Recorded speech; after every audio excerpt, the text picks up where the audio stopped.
My name is James Williams Jr., and this is Kung Fu Havoc number 2, and this is part 2 of The Truth. Alright, so as I was mentioning, opportunity is everything, and not everywhere we go we get opportunities to knock down a couple of golden doors and grab that brass ring. I have never gotten that. I have been on thousands of casting calls that have come to Charlottesville. They've come to the Days Inn, they've come to the Holiday Inn, they've come to the Sheraton, or whatever the hell it's called now. They've come to a whole lot of hotels, and they always say the same thing: come as you are, old, young, ready to do this thing. And I've been to every one. And my last one I went to was at the Omni. All right. Now there are 5 types of actors, 6 if you count porn. You have your TV actors, you have your movie actors, and now you have your internet actors, and then you have your superstars, and you have your theater stars. I know for a fact I'm not going to sugarcoat this shit. I'm not a theater actor. My memory doesn't work like that, and it's not the genre I'm into. And Shakespeare really didn't have any black people because he probably never saw any. And I'm sure he never saw any Native Americans either. So it's not like I'm going to be able to get a role in Shakespeare at all.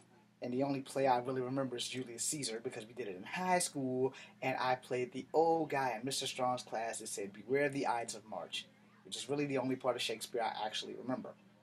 So everything else, is pretty much done. I do remember Puck from A Midsummer's Night's Dream, but Oberon and them are gods and things and turning people into jackasses and tricking his wife into sleeping with them. That shit's just not my cup of tea. And again, there aren't that many people of color running around playing fairies and things like that. And if I could play Oberon, I would play Oberon, but he has a hell of a lot of dialogue. And that's not the kind of actor that I am. I know that I'm not. Now, another type of acting is improvisation acting, like Wayne Brady and stuff, and I'm good at that. So most of my movies, we improv. I write the script out, and sometimes the things you write just don't translate onto paper, from paper to the actor. So we ad lib a lot of stuff, and if it sounds cooler when we ad lib it, we keep that, and the script stays the same. The story wise stays the same. But as far as like the dialogue, we ad lib most of the dialogue because a lot of people don't like what I write, which is cool with me because when you're making an independent film, it's not just the actor and the producer and the stars project, it's everybody involved project. And a lot of people don't know that. So when you're making movies and things, you think that it's just some guys on a camera, they go out and they shoot. No, it's a hell of a lot more logistics than that. And you have to figure out how to put everything together at one time and make a great epic show. My Guardians of the Earth only came about because everybody that was in my Path of Ascension movie were complaining. If you go watch it on my Kung Fu Havoc #1 station, you'll understand what they were complaining about. It was mostly all about me, and there was a lot of screen time. Well, in the midst of us making this, no one really wanted to show up to film, and then they got mad. So I was like, well, I can't put footage out that we didn't film. It's like, well, I said, that's right. I can only put what we have out there. None of you guys wanted to film for a longer time as me. So I made sure that when we started the Guardians of the Earth project or any project, I need your schedule. I need to know that you are going to commit and that you are going to be willing to make the film. And if you're not, then filming is not for you. Because I'm going to tell you right now, truth of the matter is this: when you are making a film of any kind, it is a full-time commitment to these films. It is. Whether it's an independent film, and if it's a Hollywood budget blockbuster that they're expecting, they expect you to be there. They expect you to be there. Because once you sign that contract, your ass is there. It's just like the Army. If you sign the contract, you're there until your tour of duty is up. It's just that damn simple. And a lot of people don't get that shit. And you have to get that shit, because if you don't get that shit, then you should probably read the fine print in everything that you touch. Because if you don't, there's a lot of problems going on. And here's another thing. If you're going to be an actor, and I'm going to tell you right now off the bat, acting is not the easiest job to break into. It's a whole lot easier to get out of than to get into. So, if you don't want to do this shit for the rest of your life, make sure you know that before you go in. Because if you are great and people love you, you're probably not going to want to get out. But if you do get out, you're going to want to have something to sustain you to where you can live a simple life without having to work as hard. So pay for your college career with your acting and then go into whatever you love. Um, I wanted to do acting. I used to want to be a cop. Now I don't. And I wanted to be an actor, and I'm not getting any opportunities, and I'm not trying to quit. But it's so much easier to just say fuck it and quit instead of keep going and going and going and praying that one day God will open up the door before my age catches up with my face and things will actually go right. Well, I'm 43.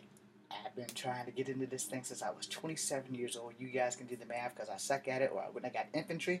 And there's just things that go wrong in life, period.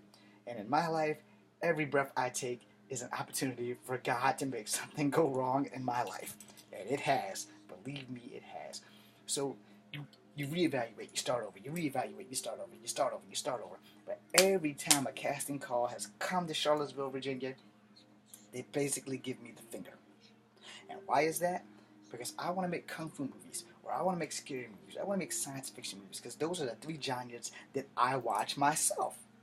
So I'm going to enjoy making those movies, and I'm going to commit and show up on the set before everyone gets there. I'm going to be like John Cena, first one in the building and the last one to go the fuck home, because that's what commitment is. And the truth of the matter is, if you're into this movie business, you have to fully commit and go through the ups and downs, and the struggle is real, and you have to be willing to do this. But while you're doing this, you can't not work a regular job, but if you get that opportunity, if you become a soap opera star, you keep it and you run with it. You don't just say, alright, now I'm big time, fuck y'all, I'm gone. No, fuck that. Because a star shoots one way, down. Alright? It's one thing you need to know. Your star is only going to climb so far before it goes, and then you start getting into shit that you probably shouldn't, and then you wind up, but the only star you have now was that one that's falling, where everybody's like, yeah, we don't want to work with this guy because he's a douchebag full of dick tips. You don't want to do that. You want to stay relevant, but you want to stay relevant low-key. Every time you make a movie, you want to go out and promote it, and then you want to stay the hell off the limelight. You don't want to do the things to get in trouble so that you stay relevant so people know your fucking name. If you're a good actor, people will always remember your name. It's just that simple. No. James Dean only made 2 movies. Bruce Lee's made 4 movies and a TV show, and they barely got the credit that they deserved before they died. You understand where I'm at now? Because I'm on that same express train that they're on, where no one's gonna notice who the hell I am until I'm dead and fucking gone. Then they're gonna look back at all my ships like, damn, you probably should have gave this little guy a chance. Yeah, you should have, but you didn't. Which totally fucking sucks, but what the hell can I do? I can't put my hand to your ass or your throat and say, hey, how about giving me a job and let me be the Kung Fu Master Extraordinaire? I'm already the Kung Fu Master Extraordinaire. I just have a hip problem, and I need another hip. So I don't know how that's going to work out in my future. But these damn things right here, they're pretty damn fast. Truth. It's easier to watch it from the side. It looks better from my point of view. It doesn't look as fast as it looks for you. You can slow that down and catch them if you can. 1, 2, 3, 4. Got that? Maybe 6. Tiger Claw. Dragon. Snake. Crane. Mantis. Enough said. Anyway, no matter how many multiple styles of martial arts I've known, there have been no doors opening for me. At all. At all. Then you have to weigh the pros and cons of what you're doing. You have to live in the truth in the moment. And if you're not given these opportunities, it just keeps going by. And you're sailing on a sinking ship. Which basically is the story of my life. And the thing is, I didn't want to move to Hollywood because there's a studio right here in Virginia. However, the studio in Virginia has pretty much given me the Stone Cold Steve Austin one-finger salute with both hands. And they do release Kung Fu movies. They distribute now instead of making movies. But you have a studio. But you don't want to give jobs to actors on the West Coast or the East Coast or any coast like you promised when you came here. Come to Hollywood East. We'll give you a screen test. We'll give you a break. Oh, there was some fine print behind that they didn't tell me until it was like, here, go make a movie and send it back to us, and we'll give you a call or write you a letter. They wrote me a letter. We don't make kung fu movies, thank you. It's the same letter that it's actually a little bit nicer than the letter I got from Sundance with Robert Redford, and but they also don't do kung fu movies. But yet, as soon as I got that letter that same night, Sundance Channel had a kung fu movie on it. Yeah. See, this is the thing about the truth.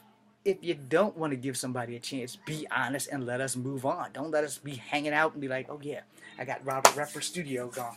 Give me a chance at Sundance, at Cannes, I got this old, ugly, fucked up kung fu movie and it's gonna rock. Okay, here's the reason why my kung fu movie sucked.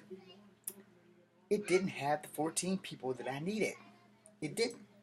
You can't tell a story with half the cast. You can't. It's hard to work shit around. And also, I'm the star, I'm the director, I'm the story coordinator, I'm the guy that's in charge of everything, and no one's getting paid. I was blessed to have these 7 people show up. The Bowie sisters, Adrian Cow, uh, damn it, I forgot the other guy's name, but they're all on the cast list. I'm sorry for everybody's name I forgot. I'm under a lot of pressure these days to try and get successful, and it has not been happening. Which you guys probably have gone off and done lots of things and have probably had lots of success. But the thing is that I'm gonna have to make a third part because somebody's tiny little ass has a lot of vocals and they're interrupting my recording. This is James Williams Jr. This is Come Valley number 2, BC.